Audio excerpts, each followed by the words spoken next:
해시태그 드라마 그때 그 사람들 1-8장 나레이션 대본 해시태그 1장 가을 햇살이 따스하게 내리쬐는 작은 마을의 경로당. 오늘은 마을 주민 모임이 있는 날이었다. 한정우는 아내를 떠나보낸 지 3년째 집에만 틀어박혀 지내다가 오랜만에 나선 발걸음이었다. 68세의 나이에도 여전히 단정한 모습이었지만 어딘지 모를 외로움이 그의 뒷모습에 스며 있었다. 정우야? 한정우 맞지? 익숙한 목소리에 정우가 돌아보니 40년 전 그 밝던 미소가 여전한 윤미경이 서 있었다. 66세가 된 지금도 그녀는 여전히 활기찼다. 미용실을 운영하며 혼자서 두 아이를 키워낸 그녀의 손은 거칠었지만 눈빛만은 예전 그대로였다. 미경아. 정우의 목소리가 떨렸다. 젊은 시절 그가 마음속으로만 좋아했던 첫사랑이었다. 결혼도 하고 각자 다른 길을 걸었지만 이렇게 다시 만나니 가슴 한편이 두근거렸다. 곧이어 박철수가 나타났다. 69세의 그는 퇴직 후 고향에 내려와 농사를 짓고 있었다. 투박한 외모와 거친 말투 뒤에 숨겨진 따뜻한 마음을 아는 사람은 많지 않았다. 야, 너희들 다 늙었네. 그의 한마디에 모두가 웃음을 터뜨렸다. 이선자는 조용히 구석에 앉아 있었다. 67세의 그녀는 평생을 가족을 위해 살아왔다.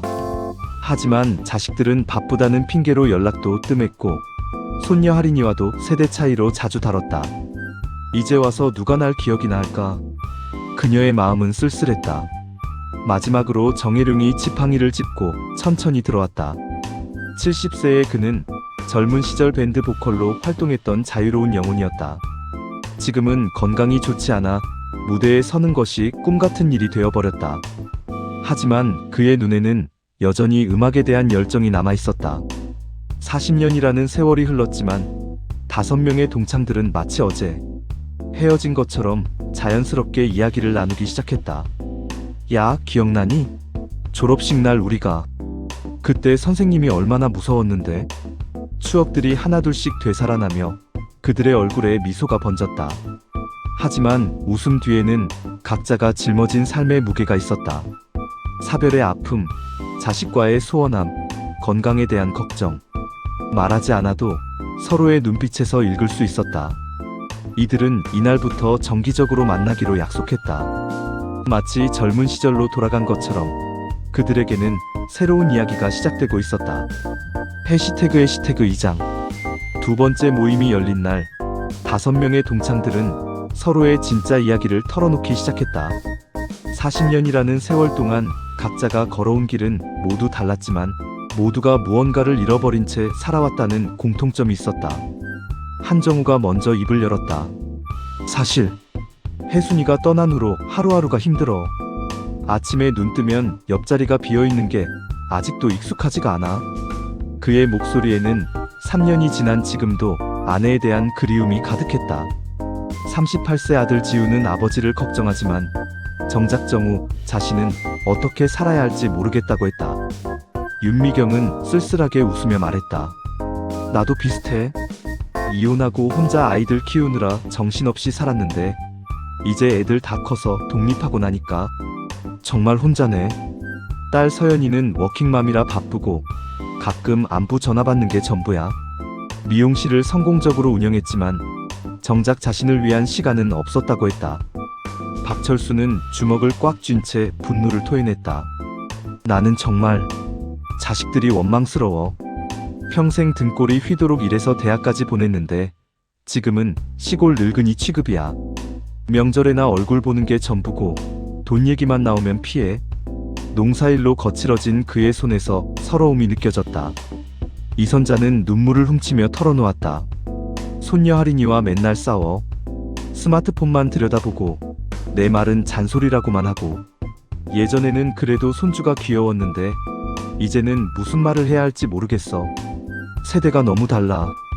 평생을 가족을 위해 헌신했지만 지금은 가족 안에서도 외톨이가 된 기분이었다. 정혜룡은 기침을 하며 말했다. 나는 건강이 문제야. 의사가 무대는 이제 그만두라고 하네. 평생 음악이 전부였는데 이제 와서 뭘 하고 살아야 할지. 그의 목소리는 떨렸다. 젊은 시절 그토록 사랑했던 음악을 포기해야 한다는 현실이 받아들여지지 않았다. 하지만 서로의 아픔을 나누자 이상하게도 마음이 한결 가벼워졌다. 그래, 우리 모두 힘들었구나.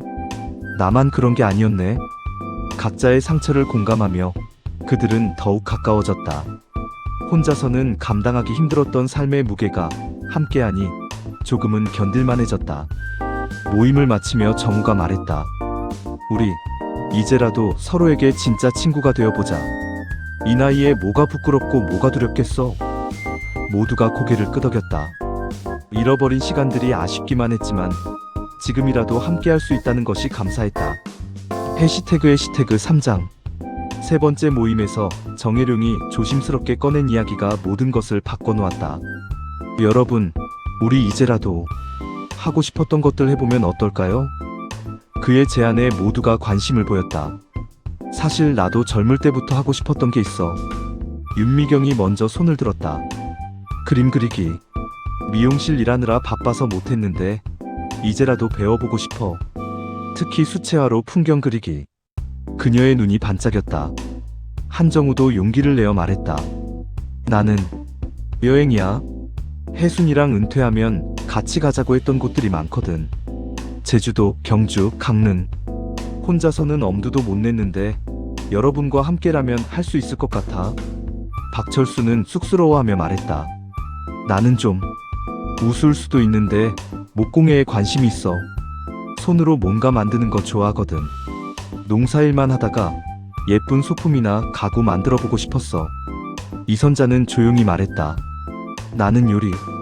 평생 가족 밥만 해줬는데 이제는 나만의 특별한 요리를 배워보고 싶어. 케이크 만들기나 서양 요리 같은 거 말이야. 정혜룡은 기침을 하며 웃었다. 역시 나는 음악이지. 혼자서는 무대에 서기 어렵지만 우리 모두 함께 작은 공연이라도 할 수 있다면. 나는 노래하고 미경이는 그림 전시회하고 정우는 여행 사진 찍고. 그래, 우리만의 작은 모임을 만들어보자. 윤미경이 손뼉을 쳤다. 이름도 정해보자. 늦깎이 클럽? 황혼 동아리? 모두가 웃으며 아이디어를 냈다. 며칠 후 그들은 실제로 각자의 꿈을 위한 첫걸음을 내디뎠다. 윤미경은 문화센터 수채화 강의에 등록했고 한정우는 여행 계획을 세우기 시작했다. 박철수는 목공예 도구를 하나둘 구입했고 이선자는 요리책을 사서 공부했다. 정혜룡은 오랫동안 먼지가 쌓인 기타를 다시 꺼내 조율했다. 모임 장소도 정해졌다.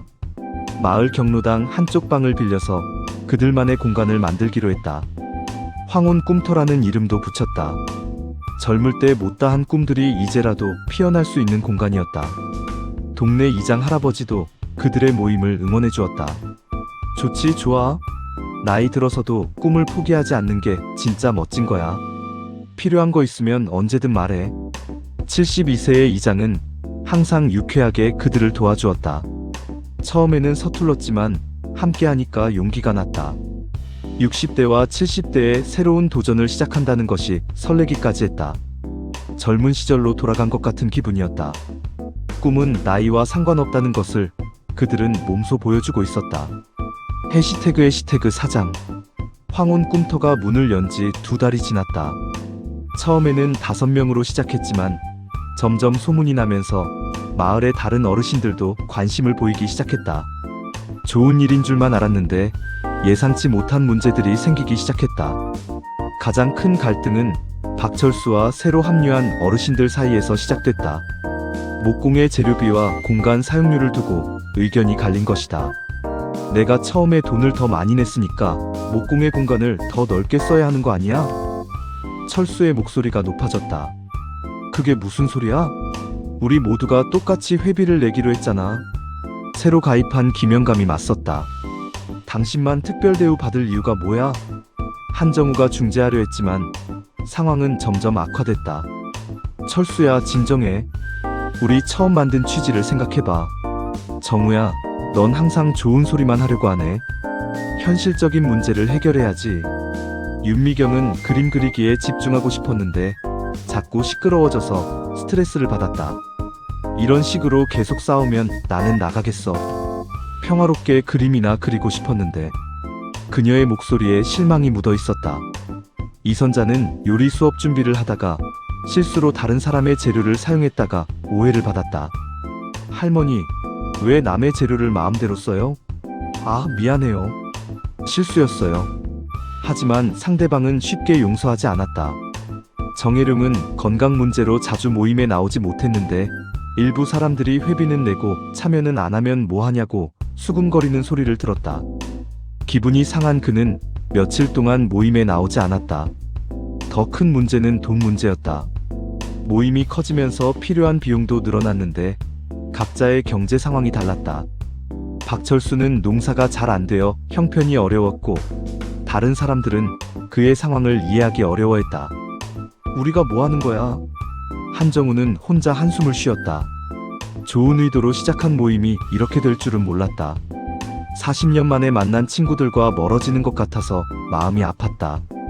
윤미경도 집에서 그림을 그리다가 붓을 내려놓았다. 처음에 얼마나 좋았는데 왜 사람들은 함께하면 항상 문제가 생기는 걸까? 그녀는 혼자 하는 게 나을지도 모른다고 생각했다. 결국 그 주 모임은 반쪽짜리로 끝났다. 몇 명은 화가 나서 일찍 나갔고 남은 사람들도 어색한 분위기에서 시간을 보냈다. 꿈을 함께 나누며 행복했던 지난 날들이 꿈만 같았다. 모임 후 집으로 돌아가는 길, 각자는 복잡한 마음을 안고 발걸음을 옮겼다. 과연 이들의 우정과 꿈은 이 위기를 극복할 수 있을까? 해시태그의 시태그 5장. 일주일이 지났지만 아무도 먼저 연락하지 않았다. 각자 집에서 상처받은 마음을 달래며 시간을 보냈다. 그러던 어느 날 아침, 정혜룡이 갑자기 쓰러져서 병원에 실려갔다는 소식이 들려왔다. 한정우가 제일 먼저 병원으로 달려갔다. 응급실 앞에서 초조하게 기다리고 있는데 윤미경과 이선자도 거의 동시에 도착했다. 마지막으로 박철수가 흙 묻은 작업복 차림으로 뛰어왔다. 혜룡이 어떻대? 박철수가 숨을 헐떡이며 물었다. 의사가 검사 중이래. 과로와 스트레스가 원인일 것 같다고 하더라고. 정우의 목소리가 떨렸다. 그제서야 모두가 깨달았다. 지난 일주일 동안 서로에게 상처를 주고받으면서 정작 가장 아픈 친구의 마음은 헤아리지 못했다는 것을. 건강이 좋지 않은 혜룡이에게 그 갈등이 얼마나 큰 스트레스였을지. 내가 잘못했어.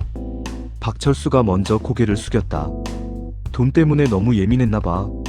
농사가 잘 안 돼서 스트레스 받고 있었는데 친구들한테까지 화풀이를 했네. 그의 눈에 눈물이 맺혔다. 나도 미안해, 철수야. 내 형편을 모르는 척하면서 좋은 소리만 하려고 했어. 정우도 사과했다. 서로 이해하려고 노력하지 않았던 것 같아. 윤미경이 두 사람의 손을 잡았다. 우리 모두 잘못했어. 처음 마음을 잊고 있었던 것 같아. 함께 꿈을 이루자고 했던 그 순수한 마음 말이야. 이선자는 조용히 말했다. 혜룡이가 얼마나 속상했을까. 건강도 안 좋은데 우리가 싸우는 모습까지 보여서. 그녀의 목소리가 떨렸다. 다행히 정혜룡의 상태는 심각하지 않았다.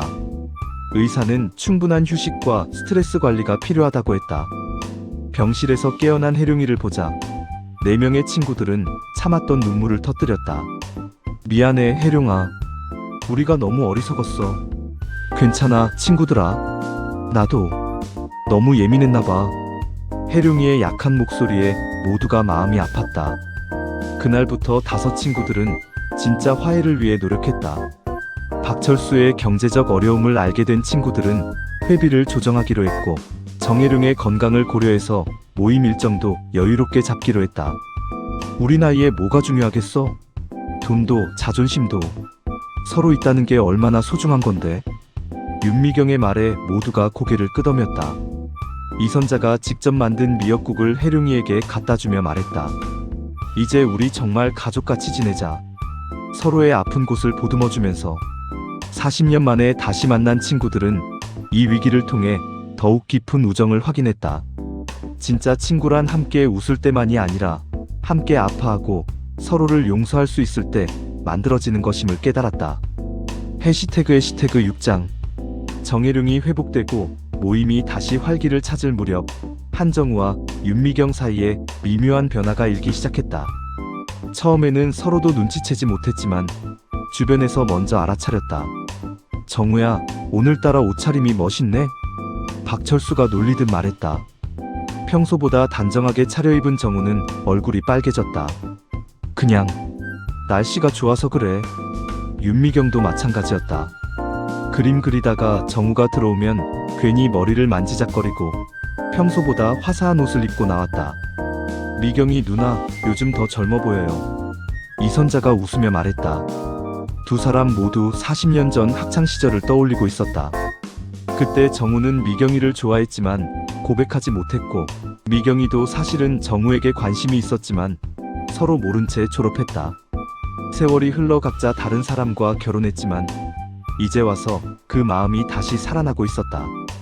어느 날 오후 두 사람은 우연히 마을 산책로에서 만났다. 정우야, 혼자 산책해? 응, 집에만 있으니까 답답해서.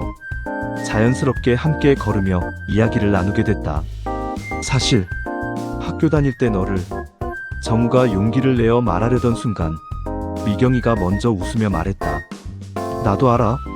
나도 그때 너를 좋아했었어. 두 사람은 부끄러워하며 웃었다. 하지만 현실은 쉽지 않았다. 정우의 아들 지우는 아버지의 연애를 이해하지 못했다. 아버지, 어머니 돌아가신 지 겨우 3년인데 너무 성급한 거 아니세요? 38세의 지우는 아버지가 다른 여자와 만나는 것을 받아들이기 어려워했다. 미경이의 딸 서연도 마찬가지였다. 엄마, 나이가 몇 살인데 연애를 해요?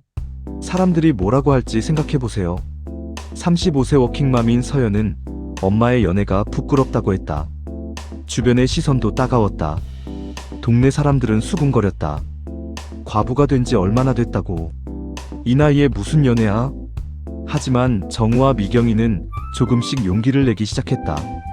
우리가 뭘 잘못했어? 서로 좋아하고 함께 있고 싶은데. 미경이가 정우의 손을 꽉 잡았다. 맞아. 이 나이에도 설렘을 느낄 권리가 있잖아. 친구들은 두 사람을 응원해 주었다. 좋잖아. 뭐가 문제야? 박철수가 말했다. 서로 의지하고 살면 되지. 이선자와 정혜룡도 따뜻하게 격려해 주었다. 점점 두 사람은 공개적으로 함께 다니기 시작했다. 시장도 같이 보고 영화도 함께 보러 갔다. 처음에는 어색했지만 시간이 지날수록 자연스러워졌다. 내 인생의 동반자를 이제라도 만났네. 정우가 미경이의 손을 잡으며 말했다. 늦었지만 진짜 사랑을 알 것 같아. 미경이도 행복해했다. 60대의 사랑은 젊은 시절의 그것과는 달랐다. 더 깊고 더 소중하고 더 간절했다. 해시태그 7장. 한정우와 윤미경의 관계가 공식화되면서 가족들과의 갈등이 본격적으로 시작됐다. 특히 이선자의 손녀 하린이와의 갈등은 더욱 심각해졌다. 12세 중학생인 하린이는 할머니를 이해하기 어려워했다.